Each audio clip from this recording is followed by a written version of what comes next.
Phantom limb pain occurs after an amputation when sensations are felt in the missing limb. The reasons behind this are still debated, but the leading theory is that the neurons that used to respond to signals from the missing limb now respond to signals from nearby neurons, causing sensations felt in other body parts to be perceived in the missing limb. The sensations occur completely randomly and can occur a few times a year in one person, but every day in another.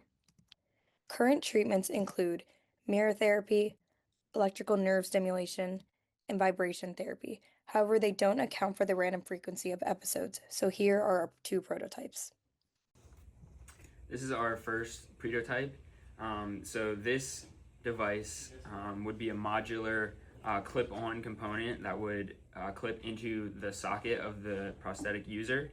And so as you can see on the top side, it has an on-off switch that would be, the user would be able to press to turn on the vibrating components, which you can see on the back side, represented by these four modules right here.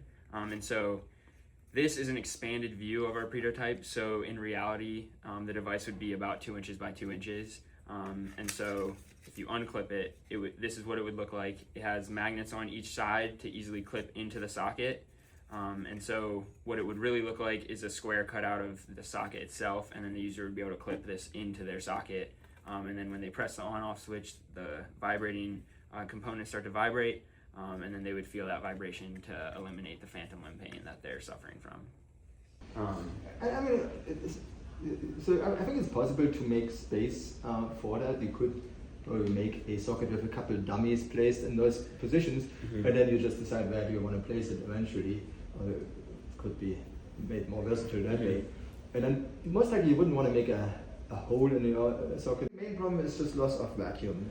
You need vacuum suspension, so that needs to be airtight all around. So if you seal this enough, it's probably more trouble than it's worth.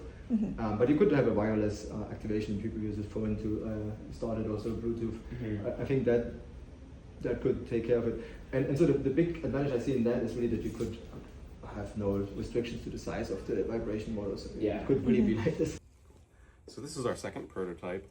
This one would involve some sort of mesh that interacts with the actual socket itself that has a bunch of different vibrating nodes all throughout it. The battery would then be separated from the actual socket itself and be mounted somewhere up the leg.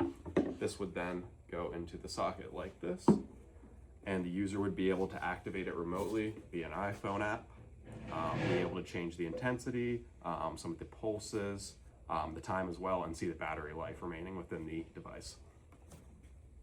I like the idea of just moving the battery out of harm's way. That occurred to me, and it shouldn't probably be, I mean, this is low voltage, and it shouldn't take too thick wires to do this, so you could probably do some flat wiring that they use for all sorts of applications that doesn't really build up there. And then of course this doesn't have to be as big either. I think that it's just the vibration motor, some sort of housing for it that also makes it. It can be a really, really thin layer. Just attached to it. Yeah, you're right. And even just attach.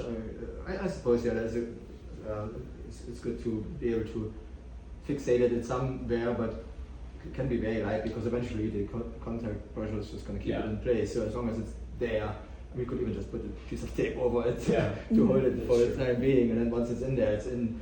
And if the person wants to put it somewhere else, it's easy to do that too. That's cool. I like keeping the battery away, and doing it without the cabling being subjected to the strains and stresses of the wires. If this is an external piece, I think that goes away. You put that liner on, that's where the bending happens, and once it's there, you can tap that on, and it shouldn't really take too much damage. Great. So that concludes the briefing for our two solutions. And next on, we will update our prototype based on the clinical feedback and integrate a simple circuit modulation into our device. Once the update version is ready, we will reach out to one of our partner patients for the testing and gather the direct user insights.